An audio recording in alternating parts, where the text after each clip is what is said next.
Kita mulakan kuliah maghrib malam ini dengan membaca kitab Al-Fatihah.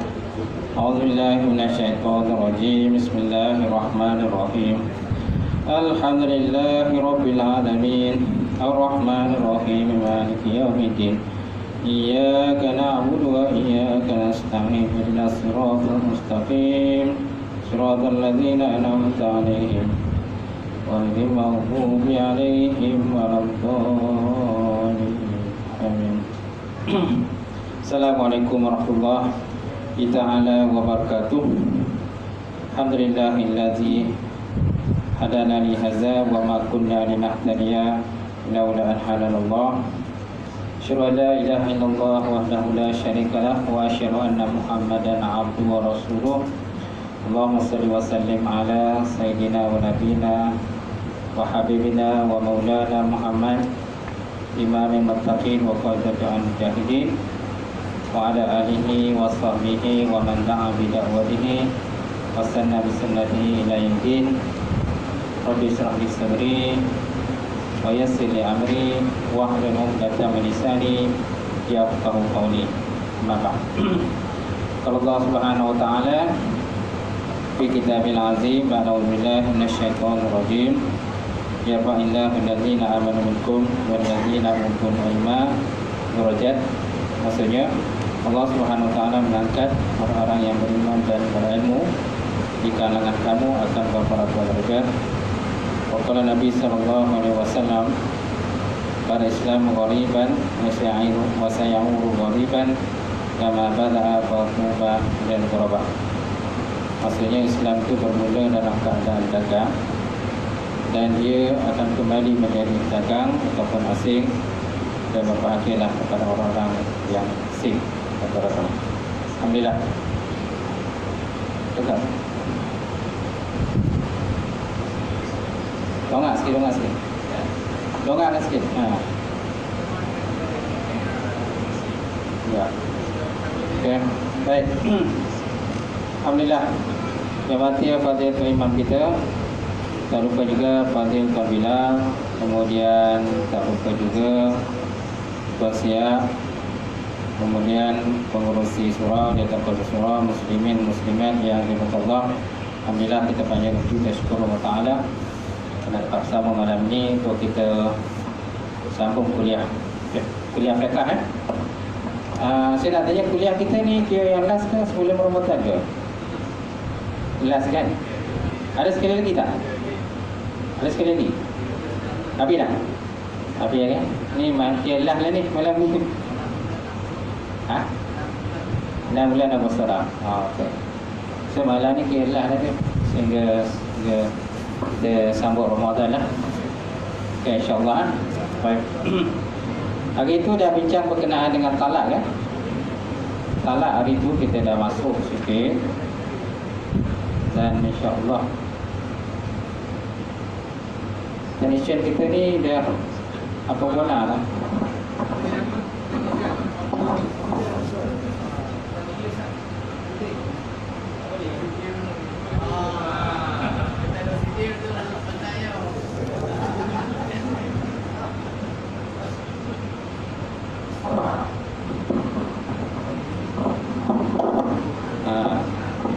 Dia ambil gambar meja. Kita boleh tengok sini. Baik, insya-Allah. Jadi kita lihat hari itu berkenaan dengan talak itu. Kita dah lihat tentang talak terbagi pada pensyariatan talak, lambang kemuliaan syariat Islam. Dah masuk belum? Talak dah masuk ni tu dah. Dah masuk kan? Okey, kita dah masuk talak. Bagi kita lihat tentang pensyariatan talak, lambang kemuliaan syariat Islam. Insya-Allah. Jenis talak dah belum? Jenis talak belum? Belum kan? Bagi kita lihat jenis talak lah. Talak terbagi pada 3 jenis, insya-Allah. Talak terbagi pada 3 jenis berdasarkan pelbagai keadaan, iaitu pertama, talak yang jelas atau tidak. jelas atau tidak lafaz talak. Yang pertama, jelas atau tidak lafaz talak itu dilafazkan oleh seorang suami lah. Jelas mana soreh. Kalau tak jelas ni lafaz kinayah ataupun lafaz sindiran. Suami menyindir isteri, kan?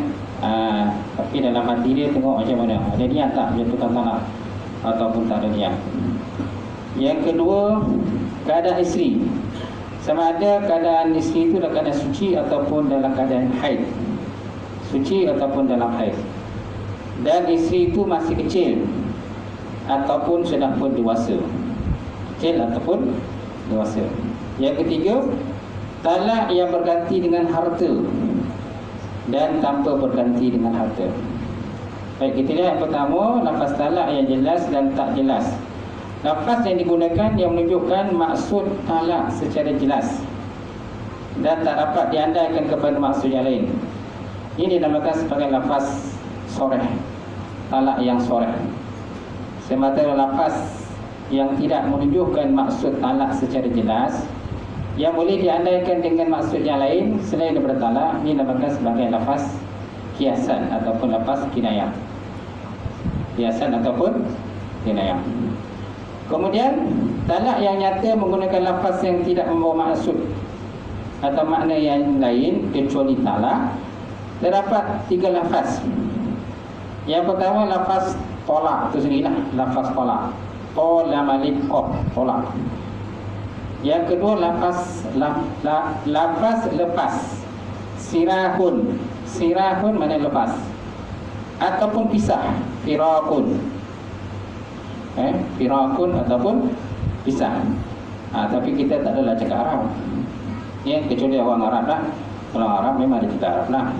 Tapi kita yang cakap Melayu, sama ada kita menggunakan lafaz tolak, saya talakkan awak atau ceraikan awak, ataupun saya lepaskan awak, ataupun kita berpisah, kan? Kita berpisah lah gitu. Lafaz firakun. Dan keterbitan daripada kalimah ini seperti engkau ceraikan, atau engkau dilepaskan, atau aku diceraikanmu.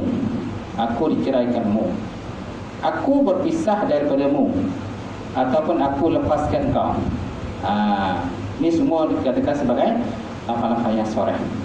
Semua lafaz ini adalah lafaz nyata yang menunjukkan makna talak, kerana ia banyak dinyatakan dalam hukum syara serta diulangkan dalam Quran untuk menunjukkan maksud penceraian.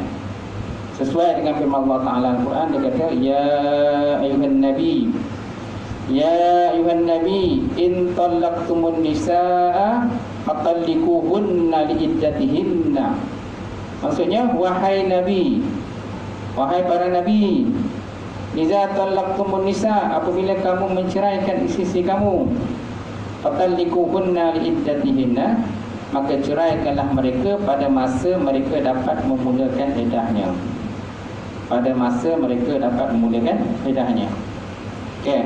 Bilakah masa yang paling baik seorang suami itu kalau dia nak menceraikan isteri dia? Biasanya waktu dah keadaan suci dah. Suci dan tidak disetubuhi. Suci yang tidak disetubuhi, itu masa yang paling baik seorang suami itu menceraikan isteri dia kalau dia nak menceraikan isteri dia. Kalau seandainya menceraikan isteri dalam keadaan bangkit ataupun suci yang telah pun disetubuhi, ini tak digalakkan lah. Tak digalakkan.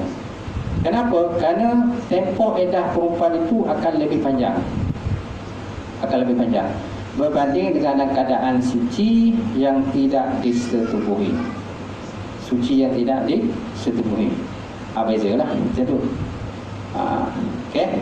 Tapi kadang-kadang lelaki dia tak peduli, dia punya belasah je. Dia dah marah kan, dah marah, dah bunyi kan, dia tak kira lah isteri itu haid ke tak haid ke, isteri itu dalam keadaan mengandung ke tak mengandung ke. Kalau dia dah bunyi tu, dia cerai macam tu je lah. Sebabnya kalau ikut peraturan undang, cerai di luar mahkamah kan boleh didenda, maksimumnya RM1,000. RM1,000 kalau cerai di luar mahkamah. Mana suami melapaskan cerai di luar mahkamah. Okay? Jadi kalau tak nak ke nikah, naklah lepaskan cerai itu di dalam mahkamah. Di dalam mahkamah. Sama ada suami yang minta cerai ataupun isteri yang minta fasah. Kalau isteri biasanya minta fasah lah. Ya? Suami biasanya memang dia nak minta cerai. Okey lah, tak semua kadang-kadang perempuan ni perempuan yang baik. Tak semua juga kadang-kadang lelaki tu lelaki yang baik. Sebelum kahwin nampak semua baik, bagus, cantik kan? Cantik kan? Sekejap sopor pun tak mati masing-masing kan? Tak nampak lagi macam mana yang sebenarnya. Tapi bila dah bercerai, dah orang kata dah berumah tangga, barulah nampaklah yang sebenarnya. Rupa-rupa budak ni penagih dadah. Rupa-rupa budak ni mengisap ganjang. Dia rupa-rupa budak ni dia punya kelakuannya tak senonoh. Suka beli nombor lah. Macam-macam bagilah. Tak baik kan? Ataupun mungkin yang perempuan ni pula dia kata, sebenarnya Ustaz, waktu saya nak kahwin dengan dia dulu, sebenarnya saya memang tak minat dengan dia dah. Kata. Waktu nak kahwin dengan dia dulu memang saya tak minat dengan dia dah. Tapi yang kau kahwin ke dah? Dah mak ayah suruh kahwin, dia pun kahwin lah. Dah mak ayah suruh kahwin, saya pun kahwin lah. Tapi bila dah kahwin, dia tu dah dah. Seorang ke sana, seorang ke sini pemikirannya. Seorang ke darat, seorang ke bawah. Okay? Yang perempuan pula kadang-kadang mungkin dia lah ada lelaki lain, ada bekas power dia lah yang lain. Itu yang kadang-kadang dia tak balik. Anak ada pun kadang-kadang pun tak tahu dia lah, dia bangang dia. Anak menangis ke, anak kunci berak ke dan sebagainya, dia tak tahu dia. Susah kan dapat perempuan macam tu kan. Susah dapat itu pada. Lelaki pun tu lah. Lelaki akhlak tak baik, akhlak tak kotor. Ada baru kes ni kan. Satu kes ni terbaru ni. Ustaz dia kata, suami saya Ustaz, dia kata, masa rumah tangga lah, suami saya Ustaz, dia minta saya, apa yang dia minta? Dia minta buat benda tak elok lah. Macam dia minta supaya isi ni berbogel dan tunjukkan gambar bogel dia kat dia. Lepas tu dia nak bagi ke kawan dia. Dia minta isi ni berbogel. Lepas tu ambil gambar. Lepas tu gambar tu dia nak post kat kawan dia. Isi ni pun boleh. Wah, ada pula apa ni? Apalah kaitan dengan awal lelaki lain pula? Nampak kan? Balik manusia sekarang ni kan. Kemudian dia ada kata, suami dia kata, boleh tak? Dia kata, abang buat balik kawan abang. Dia kata, abang balik buat kawan abang lelaki. Lepas tu kita tidur sama. Dia kata, dia kata, balik kan manusia ni. Itu isteri dia. Tapi dia nak buat lelaki lain dia buat balik. Lepas tu kata dia nak buat video dia kata. Buat video sayangan. Nak rakam pun dia tu. Dia kata. Tu yang dia perempuan tertipu saya. Dia kata boleh tak Ustaz saya nak minta pasah dia. Minta pasah. Itulah tentang manusia sekarang nak boleh. Baik. Jadi kita terus yang tadi. Jadi Allah Ta'ala sebut Al-Quran tadi, ya ayuhan nabi idza talaqtumun nisaa fatalliquhunna liiddatihinna.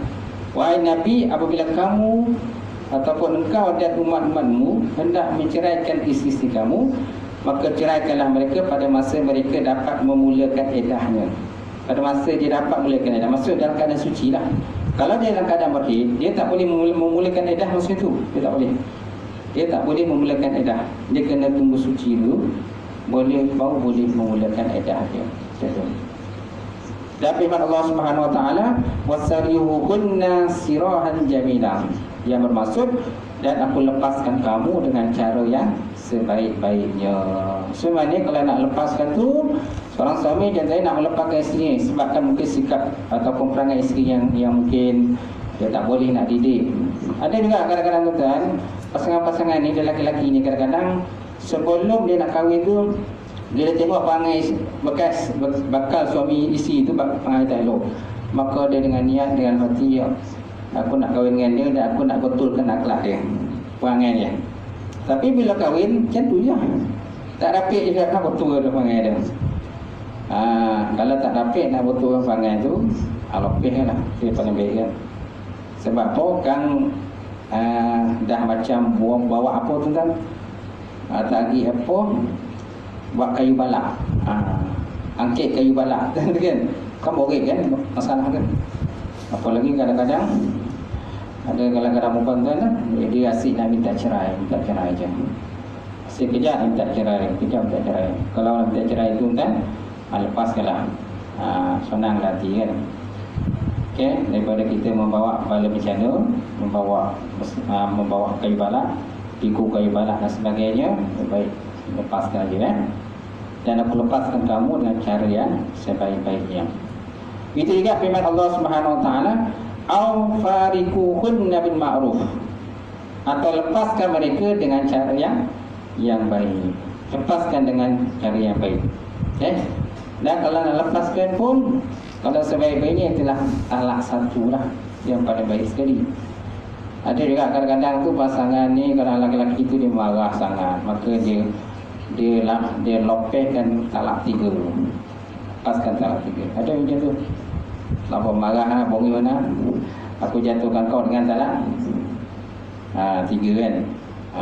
Tu memang dia marah sangat tu bongi kan. Tapi kadang-kadang ada juga pasangan bila dah laki dia dah lepaskan talak 3, lepas tu dia menyesal pula. Bila dah menyesal, maka ini dia katakan sebagai, orang kata gila talak. Namanya gila talak. Pula sikit. Gila talak. Gila talak pula, maknanya dia dah lepaskan talak 3 kepada isteri dia. Lepas tu kan tak macam mana dia suka balik dengan isteri dia, tapi nak kembali semula tak boleh, kerana isteri itu mestilah berkahwin dengan lelaki yang lain dahulu. Bila dah kahwin dengan lelaki yang lain, lepas tu orang kata isteri itu berkasih tadi merasai akan nikmat dia perkahwinan tadi, persetubuhan lah maksudnya, dengan isteri yang kedua tadi. Lepas isteri kedua tadi, suami yang kedua tadi, maka dia menceraikan dia. Kemudian perempuan tu dah ceraikan, dah habis iddah dia, barulah boleh semula kembali dengan isteri yang suami yang pertama tadi, dengan suami yang pertama. Takut nanti suami yang kedua tu dia tak ceraikan. Ada juga suami tak ceraikan. Malah ada juga kadang-kadang lelaki ni kan, dia upah orang tu kahwin dengan bekas isteri dia. Bila dah diupahkan orang tu supaya kahwin dengan bekas isteri dia, dan lelaki kedua tu tak nak ceraikan dia. Bila tak nak ceraikan, mengaum lah orang tu, berguling-guling lah, menangis. Betul tak? Itu dia gila talak lah. Gila talak sebenarnya. Makan tak banyak, kan mandi tak basah. Itu yang kadang bercakap seorang je. Bercakap seorang, kulu keliling kedai bau. Kadang seluar baju pun tak pakai, telanjang bulat. Betul kan? Kenapa? Dah sasau lah tu, dah gila. Kenapa gila talak? Itu sebabnya sebaik-baik talak itu, kalau suami itu marah macam mana pun, mesti nak dilepaskan dengan talak 1 sahaja. Talak 1 sahaja. Sebab ada kes-kes tuan yang melepaskan dengan talak 3. Sebab saya biasa tengok kan sama mahkamah ni, ada yang talak 3 pun ada. Ini bukan cerita bermain. Ada suami melepaskan dengan talak 3 disebabkan oleh terlalu marah sangat, bongis sangat. Tapi lepas tu dia gila talak ke tak gila talak, saya tak tahulah. Sebab benda tu tak sampailah pada kita lah. Baik. Kalau dia dah kahwin dengan suami baru, tapi tak setubuh lah, tapi dia suami baru ditinggal lah. Mana mungkin ada perjanjian, kita tak tahu. Tak boleh, dia mesti disetubuhi oleh lelaki yang kedua, suami yang kedua tu. Mana tak sah pun kan? Kalau tak disetubuhi, maknanya kemudian perempuan tu nak kembali dengan suami yang pertama juga tak boleh. Dia mesti berkahwin dengan lelaki itu, lepas tu adanya persetubuhan dengan suami yang kedua. Okey? Kalau main tembak jauh tak boleh. Main tembak jauh kan? Tak boleh lah, tak dikira lah tuan. Itu kineke nama kan? Kineke tak kira lah. Dia memang tembak betul-betul. Faham kan?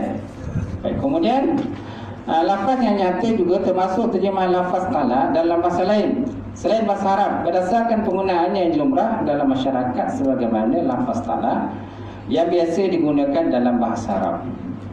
Baik, kemudian B, lafaz talak kiasan adalah semua lafaz yang bermaksud talak dan maksud yang lain. Terdapat banyak lafaz talak secara kiasan. Antaranya ialah seperti engkau tiada apa-apa lagi denganku. Kau tak ada apa-apa lagi dengan kita berdua ni, tak ada apa-apa lagi lah. Okay? Ni lafaz kiasan. Tak jelas kan dia ni lafaz menceraikan ke tak menceraikan. Okay? Ataupun dikata engkau berasingan daripadaku. Lepas ni kita tidak berasingan. Apa maksud berasingan itu? Ataupun kembalilah kepada ayah dan ibumu. Pergilah balik jumpa ayah dan mak kau. Jadi apa maksudnya? Ataupun engkau terputus hubungan denganku. Ataupun pergilah ke mana kau nak. Lepas ni kau pergilah. Terpulang kat kau. Kau nak ikut jantan tu ke? Tak nak ikut jantan kau. Jantan tu ke? Terpulang kat kau. Dia tak nak beritahu kan. Apa maksud dia cakap suami itu macam tu? Kemudian pergi jauh daripadaku. Ataupun merasingan padaku. Aku biarkan kau dengan caramu. Nampak? Aku biarkan kau dengan caramu. Terpulanglah kau. Pulanglah kau. Macam mana kau nak buat itu pulanglah. Mana kau nak buat itu pulanglah. Kau nak balik ke? Tak nak balik ke? Kau nak tidur mak ayah kau, mak anak kau pun sebagian. Mak anak kau pun ada juga. Sebab yang bercerai itu bukannya orang muda je. Orang dah beranak pun, dah beranak dah besar-besar pun. Anak dah besar. Anak dah besar. Anak dah kahwin dah. Tapi masih lagi ada berlaku perceraian. Tak semestinya orang muda yang bercerai. Malah kadang orang ni ada beranak pinak, orang dah bercucu pun ada juga yang bercerai. Tapi jumlah tak banyak lah. Yang biasa banyak bercerai ni ialah golongan-golongan muda. Golongan muda antara umurnya dalam berapa ya? Dalam 25 tahun ke dalam 35 tahun lah. Anggaran begitulah. Yang terlampau muda sangat ni ada juga berlaku perceraian. Okay? Itu sebabnya tak digalakkan kahwin terlampau muda. Boleh kahwin terlampau muda, boleh. Ada masih sekolah lagi tapi dia nak kahwin, boleh. Mohon kebenaran mahkamah lah. Mahkamah pun nak tengok juga mampu tak budak ni kalau dia kahwin. Yalah, seorang kata 5, sekata kompet. Lelaki kata 5, buat kompet. Nak kahwin ni. Dah gila nak kahwin ni. Belajar pun tak boleh masuk lah ustaz kata. Belajar pun tak boleh masuk lah. Jadi kita nak kahwin lah dua orang ni. Dah asyik gulu-gili kelek ke bawah je dua orang ni. Jadi kita kahwin dah lah ustaz kata. Hakim pun tengok juga lah. Hakim pun nak melakukan kebenaran pun. Yelah budak ni dia kan dia tak apa. Dia bukan mana budak bawah umur kan. Bawah umur ni kalau perempuan 16 tahun ke bawah. 16 tahun ke bawah dikategorikan sebagai bawah umur. Kalau lelaki 18 tahun ke bawah dikategorikan sebagai bawah umur. Perempuan 16 tahun ke bawah dikategorikan sebagai umur. Jadi bagi pasangan bini yang nak kahwin, sama ada salah seorang yang bawah umur ataupun seorang bawah umur, yang bawah umur tu kena mohon mahkamah untuk kahwin. Tak boleh kita terus keluarkan kebenaran berkahwin, tak boleh. Dia kena mohon mahkamah. Mahkamah pun, hakim pun tengok jugalah layak tak budak ni berkahwin, boleh tak budak ni kahwin. Kalau berkahwin so boleh tak dia menyarakan isteri dia. Kalau ada anak masuk, boleh tak dia nak sara anak dia. Boleh tak nak sara anak dia. Kalau boleh, boleh, okey. Kalau tak boleh, dia nak menyusahkan keluarga dia pula. Kahwin pun menyusahkan, tak kahwin pun menyusahkan. Tak kahwin pun dia tak nak belajar, malas belajar. Dan dua orang tu kulit-kulit kedai ke baru. Kahwin pun menyusahkan saja. Rumah dengan ayah aja susah. Kita ingat bila kahwin dia okey lah. Macam tu juga. Asyik mengadu dengan mak je. Yang perempuan asyik mengadu dengan mak ni. Tidur bawah ketiak mak lagi. Kalau ada masalah dia balik rumah mak tidur rumah mak. So macam mana kan? Ataupun lelaki terlampau dah macam veteran lah, umur 40 tahun. Perempuan itu ada kes yang Kelantan berapa ya?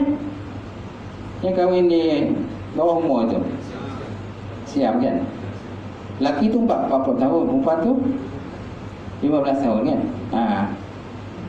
Yalah, dari segi hukum syarak, kalau ada wali dia setuju, tak ada masalah. Tapi dari segi macam orang kata sekupu tu macam mana? Sekupu tak sekupu? Yalah, budak dia terlampau muda kan. Budak yang terlampau muda, mungkin dia nak ikut sunnah Nabi lah tu. Dia budak yang terlampau muda. Ya, tetapi lelaki ni yang umur dah 40 tahun. Masalahnya budak terlampau muda ni, dia jiwa ni masih budak-budak lagi. Dia masih suka nak berkawan dengan kawan dia lagi. Sedangkan dia dah menjadi isteri pada suami dia. Tapi jiwa dia masih jiwa kebudak-budakan. Kemudian suami bila bawa isteri dia pergi mana-mana, yang kata kedui kenara dan sebagainya, ataupun dikahwin, jadi pun orang tertanya, kan? Ni anak ni kau tahu dah muai gitu.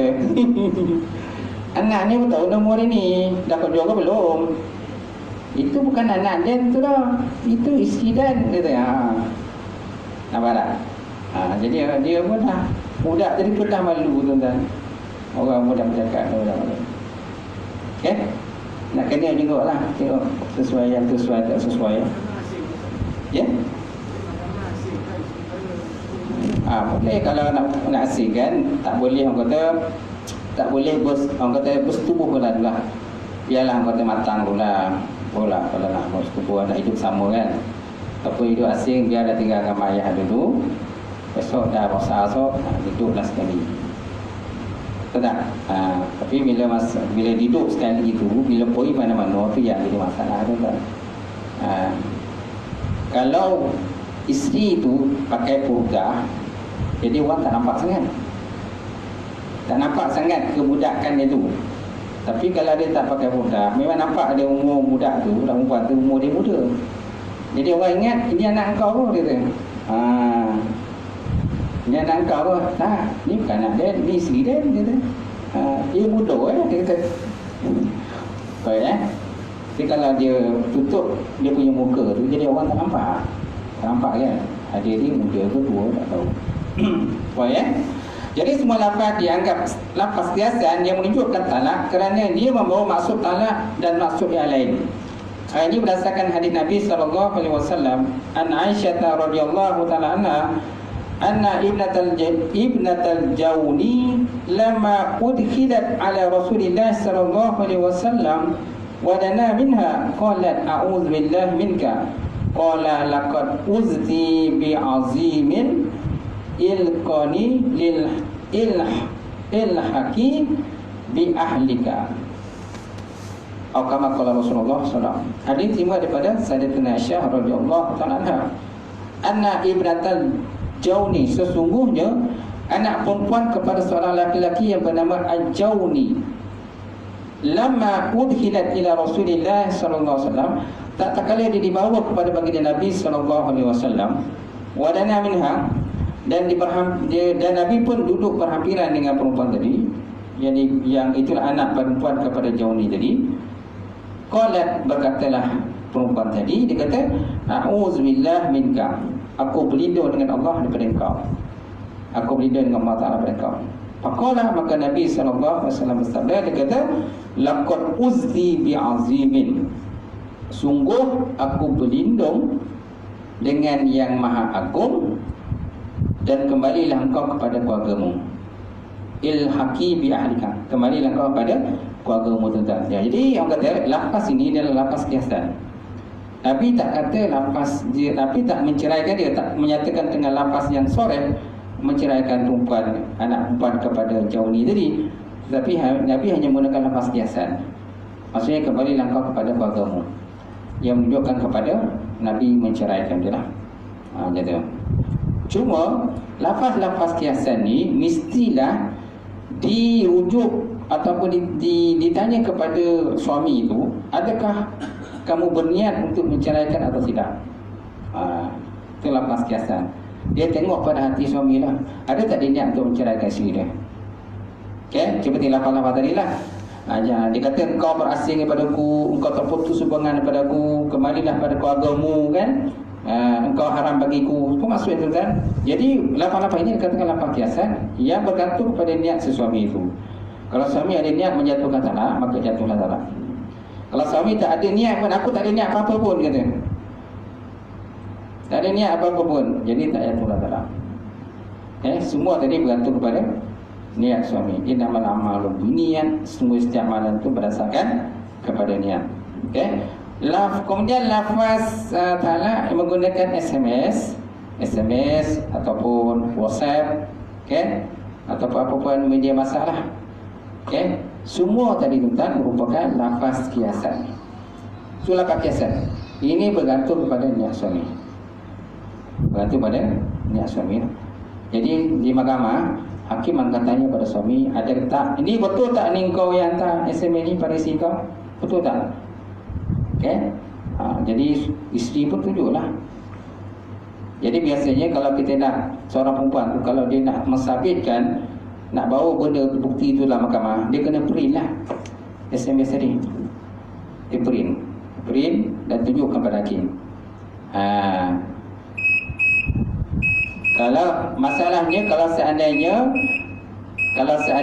di mesej itu telah pun di-delete ataupun ter-delete. Kalau mesej itu ter-delete, susah sikit nak buktikan bahawa suami dia ada hantar lapar cerai. Tapi kalau dia simpan mesej itu dan dia print pula, dia print kan, dan bawa benda itu, bahan bukti itu dalam mahkamah, maka hakim akan tanya dengan suami dia, betul tak kau hantar ni? Tengok nombor tu nombor kau, dia kata, kamu punya nombor ni, bukan nombor orang lain ni. Dia suami kata, tak ada, dia tak datang lagi dia. Ni tak siapa yang inai aku ni. Siapa yang inai aku ni? Dia mungkin dia ambil saya punya handset, lepas tu dia type, menghantar lapar syarat kepada isteri saya, sedangkan saya tak ada niat pun menceraikan isteri dia. Jadi suami kena buktikan bahawa dia tak ada niat untuk menceraikan isteri dia. Sebab nombor tu nombor dia kan, nombor suami yang menghantar kan. Kalau nombor lain okey juga lah, ini nombor sendiri. Jadi hakim pun minta lah suami tadi bersumpah lah. Kata, kalau suami berbohong, suami tak mengaku itu adalah mesej yang dihantar pada isteri dia, sedangkan nombor telefon itulah nombor telefon dia ataupun nombor WhatsApp dia kan. Jadi kalau suami itu caranya dia berbohong, itu antara dia dengan Allah Ta'ala lah, antara dia dengan Allah Subhanahu Wa Ta'ala. Kebiasaan itu kan, mana-mana suami yang bohong kan, sedangkan benda tu dia buat, biasanya lepas tu rumah tangga tu biasa tak aman lah. Tak aman rumah tangga mereka. Ada saja pergaduhan, perbalahan, pencakaran yang tak pernah kehabisan. Ada je. Pantang dia berjumpa suami itu akan mulalah gaduh. Bila masing-masing berjauhan, okey je, sayang kan, dia berjauhan. Tapi bila jumpa balik, dah gaduh balik. Dan kerana suami ada yang mempermainkan lafaz kiasan tadi. Dia tak mengaku itu adalah lafaz yang dihantar. Dia kata bukan dia. Baik. Betul Jadi hukum lafaz talak yang nyata dalam lafaz kiasan. Pertama, perceraian dengan lafaz yang nyata menyebabkan jatuh talak sama ada berniat talak ataupun tidak. Hal ini adalah kerana lafaz yang nyata dan maksud yang muktamad menunjukkan lafaz tidak perlu kepada niat ketika melafazkannya. So mana kalau lafaz yang terang dan jelas, tak perlulah bertanya pada niat suami itu, memang jelas disebutlah. Apa lagi Nabi SAW pernah bersabda, dia kata salah satu tiga perkara tentang yang mana jidduhunna jiddun wa hazluhunna jiddun. Tiga perkara ni kalau kamu bersungguh-sungguh, maka dia menjadi bersungguh-sungguh. Dan kalau kamu main-main, dia pun bersungguh-sungguh. Mana yang kata? Yang pertama, lepas nikah. Yang kedua, lepas talak. Dan yang ketiga, lepas rujuk. Jadi tiga-tiga lepas ini tak boleh main-main. Apalagi kalau cukup pula syarat dia kan, rukun dia syarat. Rukun itu cukup, maka terus jadilah, dia akan jadi bersungguh-sungguh. Isteri menceraikan, contoh isteri menceraikan suami. Ketika itu mereka berdua tu berlakon sebagai suami isteri. Dua-dua jadi pelakon, kemudian masing-masing berlakon menjadi suami isteri. Kemudian suami melepaskan cerai dalam lakonan tadi. Macam mana? Jadi tak jadi? Jadilah perceraian tadi. Jadi kenalah sahkan di mahkamah. Jadi Yang kedua, lafaz talak kiasan. Walaupun selalu digunakan untuk maksud talak, seperti engkau haram atasku, tidak menyebabkan jatuh talak, melainkan apabila suami bermaksud menceraikannya. Jika suami bermaksud yang lain selain talak atau bermaksud apa-apa pun, maka talak tidak jatuh. Talak tidak jatuh. Ini lafaz mana tuan-tuan? Lafaz engkau haram atasku. Okey, lafaz haram atasku ni dia merupakan lafaz kinayah, bukan lafaz sharih. Dia bukan lafaz sharih. Jadi dia bergantung pada niat suami. Hal ini berdasarkan pada sabda Nabi SAW, Inna Ka'ab bin Malik radhiyallahu ta'ala anhu aynama takhallafa an ghazwati Tabuk fa inna Rasulullah sallallahu alaihi wasallam amarahu an ya'tazila imratahu faqala udallikuha amma za qala bal i'tazalha fala taqrubannaha qala qultu li imrati ilhaqi bi ahlik atau kama qala Rasulullah sallallahu alaihi wasallam. Okey, ini kisah Ka'ab bin Malik. Dia terima daripada Ka'ab bin Malik radhiyallahu ta'ala anhu. Hainama takhallafu an ghazwati Tabuk. Di ketika kami tidak menyertai peperangan Tabuk. Ketika kami tidak menyertai peperangan Tabuk. Kerana Ka'ab ni pernah tak ikut dalam peperangan Tabuk bersama dengan beberapa orang sahabat yang lain. Ka'ab dengan dua orang lelaki masing-masing tidak ada alasan. Sedangkan yang lain mereka membuat alasan masing-masing lah. Macam mana sakit perut lah, sakit kaki lah, kata tak ada alat untuk pergi perang lah, tak ada kuda nak pergi perang dan sebagainya. Masing-masing bagi alasan masing-masing. Tapi Ka'ab ni dengan dua orang lelaki yang lain masing-masing tidak ada alasan apa-apa. Mereka malu nak mengadakan alasan bodoh, alasan bohong, alasan dusta terhadap baginda Nabi SAW. Sedangkan Ka'ab masa itu dia telah mempersiapkan kuda dia. Kuda dah siap dah, senjata pun dah siap dah, bekalan makanan pun dah siap nak pergi perang dalam peperangan Tabuk tu. Tapi tak macam mana dia tak pergi. Dia tak pergi tu kan. Nak jadikan cerita lah. Maka akhirnya bila Nabi SAW pun balik, Nabi panggil lah sesiapa yang tak ada, datang berjumpa dengan Nabi SAW. Masing-masing bagi alasan, berbagai alasan lah kenapa mereka tak pergi perang. Ka'ab ni dan juga orang sahabat lain, mereka tak ada alasan apa-apa. Maka Nabi kata, tunggulah Allah Ta'ala menentukan hukuman terhadap kamu. Maka akhir itu tuan-tuan, lepas tu Ka'ab bin Malik ini tidak dibenarkan para sahabat bertegur sapa dengan dia dan dua orang sahabat lain selama 50 hari. Soalnya mereka ni dipulaukan lah selama 50 hari. Nabi dan para sahabat tak dibenarkan bercakap dengan Ka'ab bin Malik dan orang sahabat lagi. Tak benarkan. Malahan ada masanya Ka'ab bin Malik memberi salam pada Nabi, tapi Nabi tak menjawab. Nabi malingkan muka ke tempat lain. Nabi mukakan muka, malingkan muka daripada Ka'ab bin Malik lah. Walaupun Ka'ab bin Malik tak bagi salam kepada baginda Rasulullah SAW. Sahabat ini macam juga, sahabat lain pun semua tak tahu je. Bila jumpa Ka'ab je, masing-masing meminggirkan diri, tak nak terus sapa dengan Ka'ab bin Malik selama 50 hari. Sehinggalah lepas 50 hari barulah turun ayat membersihkan dia, memerdekakan dia daripada tidak ditegur oleh sahabat lagi, sahabat tadi selama 50 hari tu kan. Okey, kemudian dalam peristiwa itu juga Nabi SAW minta supaya Ka'ab bin Malik menjauhkan isteri dia. Ketika dia dipulaukan selama 50 hari tadi, Nabi kata, kamu naklah menguzlah daripada isteri kau. Inna Rasulullah amarahu ayyatazila imra'atahu faqala udallikuha. Nabi SAW berkata, kamu naklah meruzlah ataupun menghidup asing daripada isteri kau. Maka Ka'ab bin Malik tanya dengan Nabi, ya Rasulullah, udallikuha, adakah aku ni perlu menceraikan dia? Adakah aku nak berceraikan dia? Amaza ataupun bagaimana? Maka Nabi SAW menjawab, bal tazalha. Bahkan hendaklah kamu uzlah dengan dia, mana mengasingkan tempat tidur lah daripada isteri kau. fala taqrabuhunna, maka janganlah kamu tidur berhampiran atau duduk berhampir dengan dia. Qala, berkatalah ia, faqultu li amrati ilhaqi bi ahlika. Maka lepas itu Ka'ab bin Malik berkata kepada isteri dia, dia kata ilhaqi bi ahlik, kembalilah kau kepada keluarga kau. Dia suruh isteri tadi supaya balik kepada ahli keluarga isteri, ayah dan ibu dia lah. Baik, setiap terjemahan itu kan, yang bermaksud Ka'ab bin Malik telah bertaubat setelah tidak menyertai peperangan Tabuk. Rasulullah SAW menyuruhnya mengasingkan diri pada isterinya. Lalu Ka'ab bertanya, adakah aku perlu menceraikannya atau bagaimana? Nabi SAW menjawab, hendaklah engkau berasingkan daripadanya dan janganlah sesekali mendekatinya. Ka'ab pun memberitahu isterinya, kembalilah engkau kepada ahli keluargamu.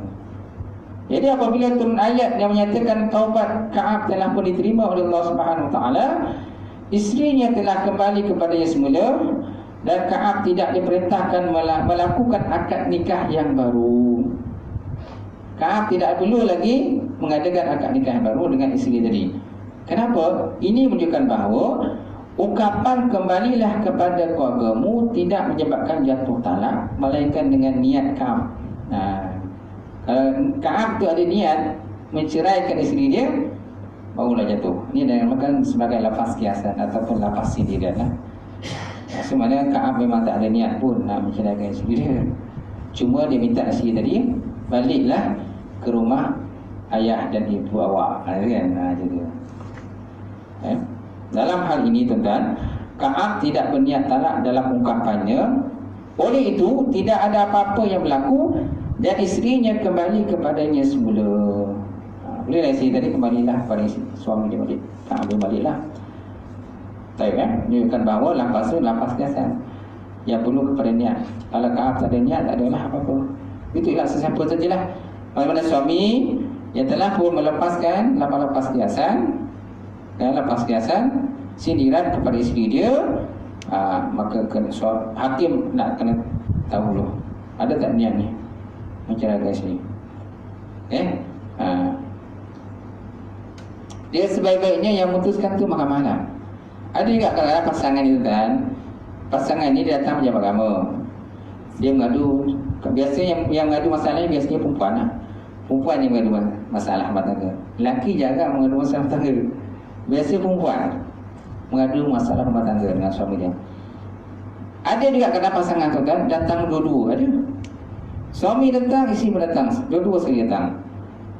Dan suami menyatakan bahawa dia telah melepaskan ini dan sebagainya. Kita pun beritahu lah, oh ni jatuh, ni tak jatuh.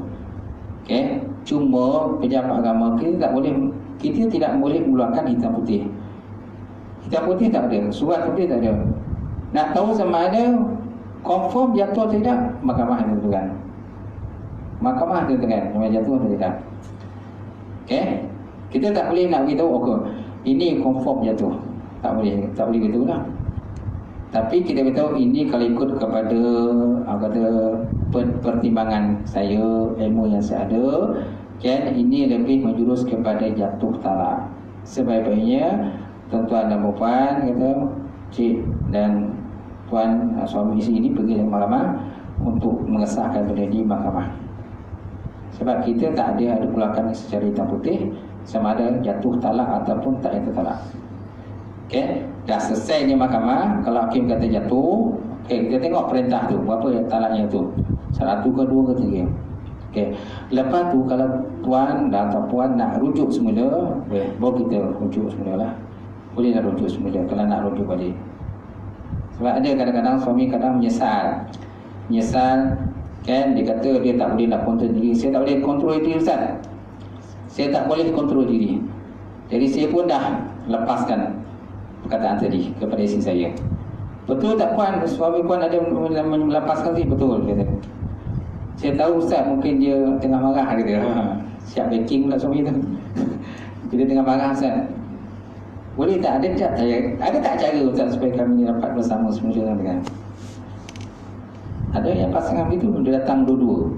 Ada kadang-kadang yang datang tu perempuan seorang yang datang. Ada juga kadang yang datang tu lelaki yang datang. Ada. Lelaki dia datang, isteri tak datang. Dia beritahu, oh saya dah lapaskan ini. Ada yang kadang yang datang tu perempuan saja. Dia kata suami dia telah melapaskan bini-bini dia semua. Okay? Kadang-kadang perempuan datang berserta dengan kawan dia. Kata dia, perempuan tu datang bersama dengan kawan dia sekali. Okay? Jadi kawan tu temankan dia lah. Dia datang, dia tak berani datang. Okay? Jadi keputusan yang paling confirmation, yang betul-betul yang putus, mahkamah je lah putuskan. Dah selesai dalam mahkamah sama ada jatuh atau tidak jatuh. Kalau jatuh, okey, datang semula, bawa perintah mahkamah, daftarkan perceraian yang kita. Daftarkan, kita akan keluarkan sijil cerai. Keluarkan sijil cerai dengan syarat, okay, sijil nikah tu naklah dibawa pada kita dan kita nak batalkan sijil nikah tu. Kalau seandainya mana-mana pasangan telah bercerai, dia dah bercerai, kan? Lepas tu dia nak daftarkan perceraian pada kita, tapi dia tak nak bagi sijil nikah yang asal. Salah, tak boleh. Dia mesti bawa sijil nikah yang asal untuk kita nak batalkan. Sebab mereka bukan lagi suami isteri. Kalau mereka nak rujuk, kita akan keluarkan sijil rujuk saja. Kita tak keluarkan sijil nikah lagi. Tapi kita bagilah salinan je lah. Salinan yang kita dah batal tu kita bagi kat dia. Mungkin besok dia nak tuntut apa-apa, harta ke apa sebagainya kan. Dia nak tuntut apa-apa, okey, kita bagilah salinan sijil nikah yang kita dah batalkan itu, okay, bagi kat dia. Kan, bagi sesuatu, mungkin ada nak apa-apa nak tuntut mahkamah sebagainya, okay, simpanlah dia. Kalau tak ada, contoh pasangan dia nak rujuk, okay, kita akan keluarkan sijil rujuk saja. Macam tu. Baik, jadi sebaik-baiknya mana-mana pernikahan yang telah pun bercerai, mana pasangan telah bercerai, maka naklah didaftarkan perceraian tadi. Dia tak boleh bercerai, lepas tu rujuk balik, lepas tu cerai balik, rujuk balik. Dua orang dia tahu, orang semua tak tahu dah. Sebab kadang-kadang dia duduk jauh daripada mak ayah dia, duduk jauh daripada mak ayah dia. Kadang-kadang dia tak bercampur dengan masyarakat. Tahu berapa kali dia lapaskan cerai pada isteri dia. Lepas tu rujuk balik, cerai balik, rujuk balik, kan sampai 10 kali dah. Jadi bila berlaku hal-hal kemudian, jadi dah masalah. Sebab kita kena settlekan dulu satu persatu. Okay, cerai kita settlekan cerai pertama. Lepas tu rujuk, settlekan. Cerai, settlekan balik. Settlekan kan? Rujuk lagi, kena selesaikan satu persatu tu kan. Kadang-kadang dah banyak kali dulu kalau rujuk, dah bakal lagi cerai. Jadi kita pun poning kepala, mahkamah pun poning kepala. Ni sebenarnya berapa kali cerai dia ni? Hakim pula tanya dia, dah berapa kali sebenarnya kau cerai ni? Dah berapa kali dia rujuk sebenarnya ni? Entah tuan kata, saya pun tak ingat lah dia kata. Dah berapa kali kat dia dah rujuk dengan si ni, dia pun tak ingat. Ni pun hakim pun poning tu kan. Macam mana nak selesaikan masalah ni? Daripada segi hukum dia tu, maknanya dia bukan zina lah. Walaupun hujung tu dia tak masuk hukum dia bukan dia daftar. Dia bersetujukan tu bukan jatuh zina. Kalau cukup dia punya syarat tu, tak jatuh zina.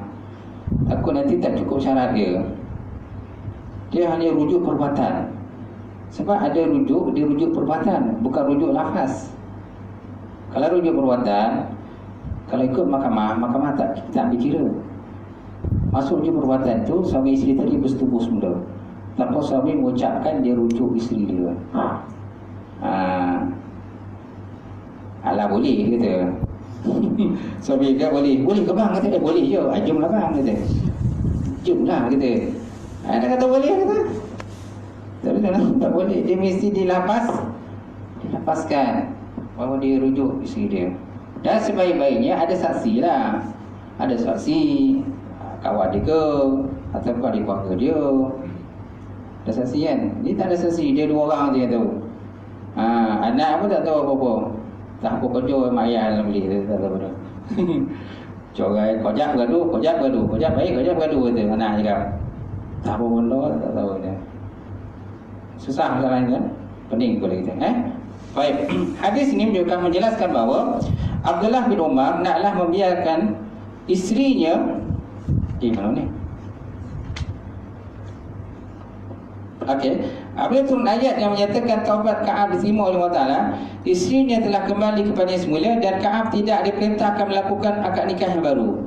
Ini menunjukkan bahawa ungkapan kembalilah kepada keluargamu tidak menyebabkan jatuh talak melainkan dengan niat. Dalam hal ini Ka'ab tidak berniat talak dalam ungkapannya. Oleh itu tidak ada apa-apa yang berlaku dan isterinya kembali kepadanya semula. Semestinya kembali semula pada Ka'ab kembalilah. Baik, kemudian akan datang sama lagi talak sunni, talak bid'ah dan bukan sunni dan juga bukan bid'ah. Wallahu a'lam bishawab. Cukuplah sekadar itu tuan-tuan pada malam ini. Jadi kita tangguhkanlah ngaji kita lah. Maknanya kita tak lama lagi Ramadan.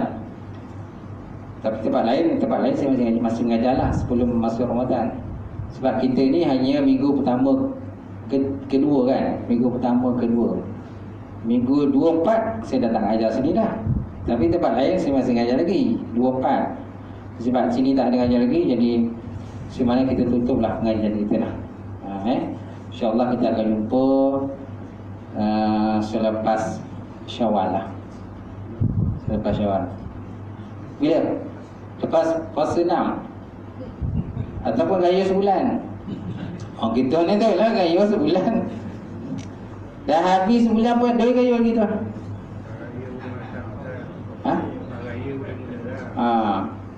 Yelah lepas raya tu bila? Cepat lepas raya sebulan.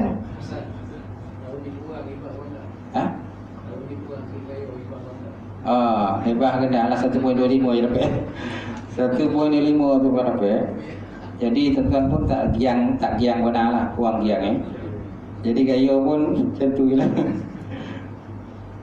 Tak tahulah kalau tuan-tuan dapat bonus lain pula. Tak tahu kan. Bonus terpijak kan, tak tahu. Mungkin ada masuk kata pelaburan lain-lain ke? Ada? Ini teras ke ataupun masuk apa lagi tu yang berayat punya tu. Berayat bagi berapa?